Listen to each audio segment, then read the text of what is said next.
Guys,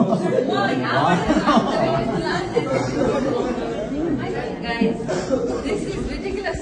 नमस्कार दिदी नमस्कार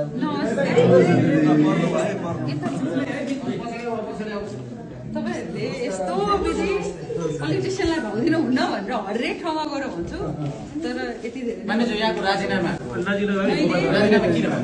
मैले पार्टीबाट राजीनामा दिएको होइन मैले केन्द्रीय सदस्यबाट राजीनामा दिएको होइन मैले सहमहामन्त्री पदबाट चाहिँ नि राजीनामा 2 हप्ता अगाडि रविजी फर्केको दिन यो रिफर्म गर्नु पर्यो हामी स्टेट अफ इनर्सियामा भयो यसलाई एउटा पुश गरेर चाहिँ नि एकदम चलायमान बनाउनु पर्यो भनेर उहाँसँग छलफल गरेर नै गरेको यो अहिलेको मात्रै कुरा होइन यो इभन हामी जुन बेला सांसद केन्द्रीय सदस्य थिएनौँ त्यति बेला पनि मैले प्रपोज गरेको थिएँ हामी सांसदलाई सांसद रहन दिउँ बरु म यो संस्थापक केन्द्रीय म पार्टी स्थापना भएको 2 महिनापछि बल्ल जोइन गरेको हो नि त बरु म छोडिदिन्छु तर सांसदलाई सांसदको काम दिउँ पार्टी भनेको जहिले पनि 2टा कुरा हुन्छ एउटा मुभमेन्ट हरेक हाम्रो के भन्छ विचारलाई वडा गाउँ ठुल्ठुलो च्यापिससम्म लाने अर्को हुन्छ तपाईँको सदनमा पोलिसी मेकिङ गभर्नेन्सको बाटोमा पढाइ गर्ने दुवै ठाउँमा एउटै व्यक्ति हुन चाहिँ नि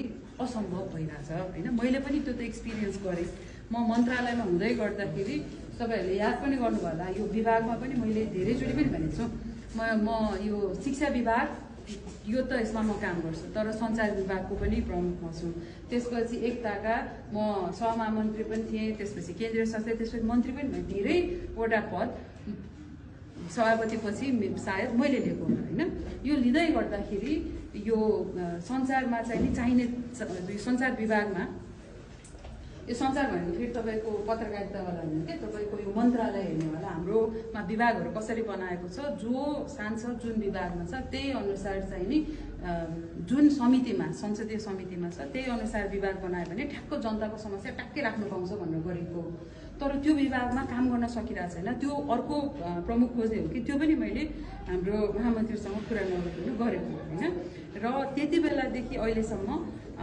यो हाम्रो पार्टीको लाइन चाहिँ नि सदनमा यो दलीयकरण विरुद्धको एजेन्डा चाहिँ सशक्त रूपमा लानुपर्छ जताततै दल मात्रै भयो नागरिक हुनै दिएन दलहरूले सबैलाई दुरुपयोग गरे यो एजेन्डा चाहिँ सदनमा स्थापित गराउँछु नै भनेर मैले रविजीसँग त्यो जलेश्वरको बैठकमा हुँदाखेरि त्यति बेला मैले सहमति यो चाहिँ नि म टेक केयर गर्छु मलाई संसदको चाहिँ नि टिओआर दिएर तपाईँले मेरो टिओआर हेर्नुहुन्छ भने त्यसमा मोर फोकस छ त्यो टिओआरमा भएर म गर्छु भने जुन मलाई लाग्छ दलीयकरण विरुद्ध दलीयकरणले हाम्रो शिक्षा क्षेत्र स्वास्थ्य क्षेत्र कर्मचारी तन्त्र कति ग्रसित छ अब त यो कसैलाई स्थापित यो पार्टीले त मजाले स्थापित गरिसक्यो होइन र त्यसपछि राष्ट्रिय भेलामा मैले हाम्रो भ्याल्युज हाम्रो राष्ट्रपाको मूल्य मान्यता के हो भनेर मैले प्रस्तुत गरेको थिएँ त्यसमा 4वटा मूल्य मान्यतामा एउटा एकदम महत्त्वपूर्ण मूल्य मान्यता भनेको राजनीतिक पुस्तान्तरण म राजनीतिमा किन आएँ त भन्दाखेरि मलाई चोइस दिएन जहिले पनि घुमफिरी त्यही मान्छे भनेको त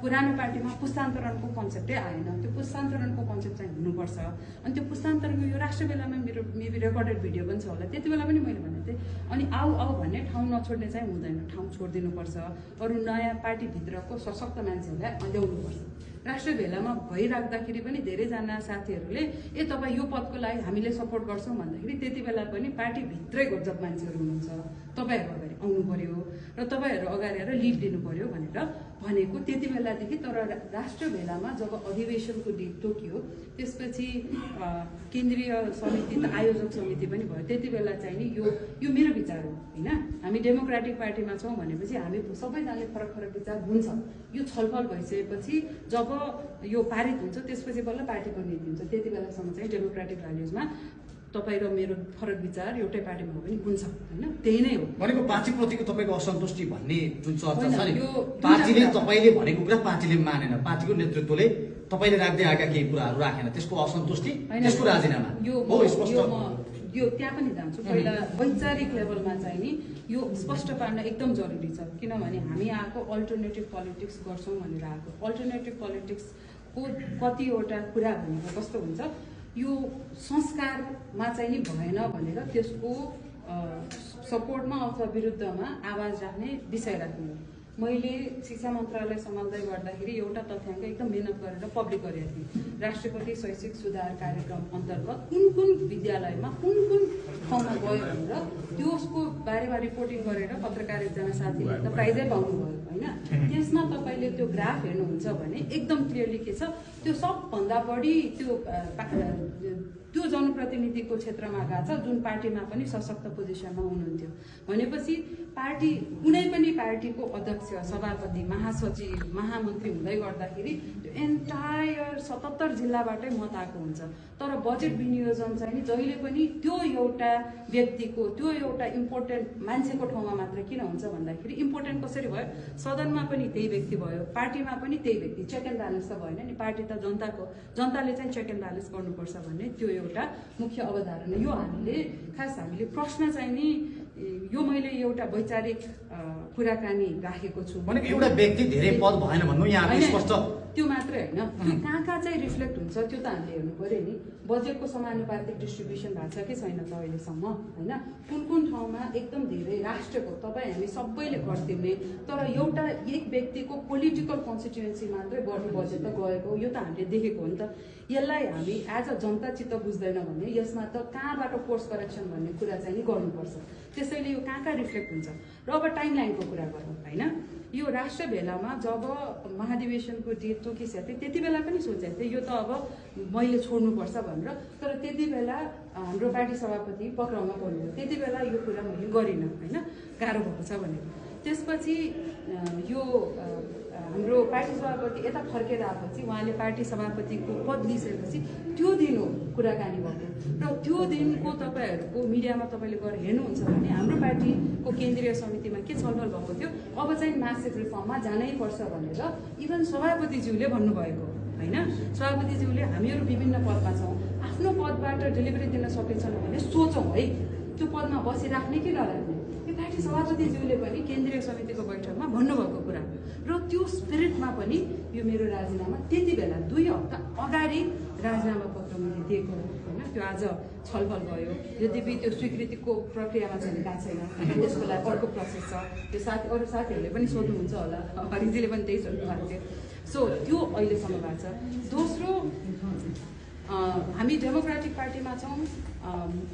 मेरो एकदम स्पष्ट धारणा चाहिँ नि हामीले विद्यार्थीको विषयमा चाहिँ नि सदन अवगत गर्नुपर्छ भन्ने। लाखौँ लाख विद्यार्थीको जाँच एक्जाम के समयमा नहुँदाखेरि उत्तर पुस्तिका हराउँदाखेरि किन जहिले पनि पोलिटिकल कुरालाई पोलिटिकल व्यक्तित्वमा केन्द्रित भएर चाहिँ नि सदन पटक पटक अवरुद्ध हुन्छ।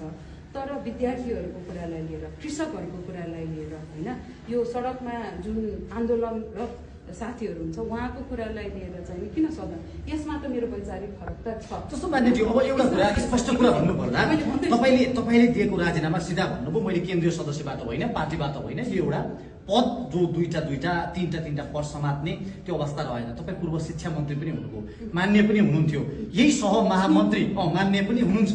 जस्तो यही सहमहामन्त्री पद त त्यो बेला पनि त तपाईँले सम्हालिरहनु भएको थियो। अहिले के बाध्यात्मक त्यस्तो अवस्था आयो एकाएक राजीनामा दिनुपर्ने? अहिले त पार्टी पनि एउटा सङ्कटमा छ, सभापति भित्र हुनुहुन्छ, सभापति राजनीतिमा भनेको पार्टी सभापतिमा फेरि दोहोरिनुभयो। तर तपाईँको राजीनामा त यो आइरहँदा त एउटा शङ्काको अवस्थाले पनि देख्न सकियो। त्यति बेला तपाईँलाई त्यो 3टा पद ठिक थियो, तर अहिले एकाएक किन आयो यो अवस्था? यो कुरा मलाई माथि पार्टीको साथीहरूले पनि गर्नुभएको थियो। यो धन्यवाद प्रश्न सोधेकोमा।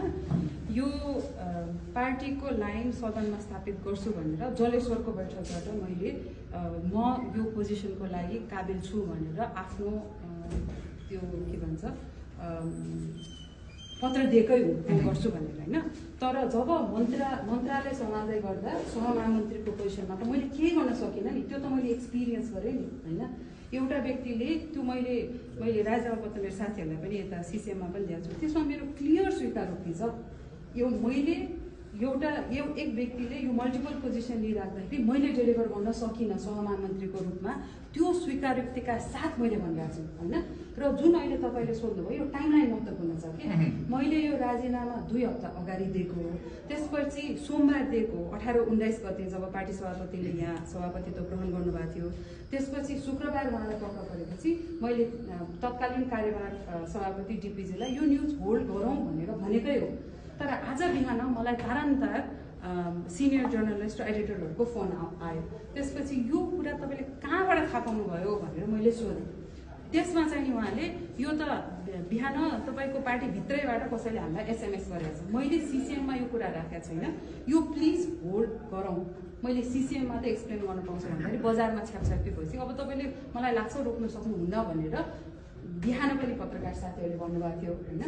यो न्युज अहिलेको बेलामा पार्टी सभापतिलाई गाह्रो गर्न यो कस्तो भयो भन्दाखेरि जुन वैचारिकताका साथ 2 हप्ता अगाडि, म फेरि भन्छु टाइमलाइन महत्त्वपूर्ण छ के, 2 हप्ता अगाडि जुन बेला हामी एकदम एक्साइटेड थियौँ, पार्टी सभापति फिर्ता आउनुभयो, अब जनयात्रा हुन्छ, अब पार्टीको अधिवेशनको लागि महाधिवेशनको लागि उहाँले त्यही समयमा गर्ने भनेर जुन एनर्जीका साथ आउनुभएको थियो, त्यो त शुक्रबार गएर यस्तो हुन्छ भनेर हामीले कसैले एक्सपेक्टै गरेका थिएनौँ होइन। त्यो एक्सपेक्ट नगरेको खण्डमा त्यसपछि 1 हप्ता, मैले फेरि भने यो 15 दिन अगाडि। तर यो पनि त टाइमलाइन गलत हो नि त। तपाईँ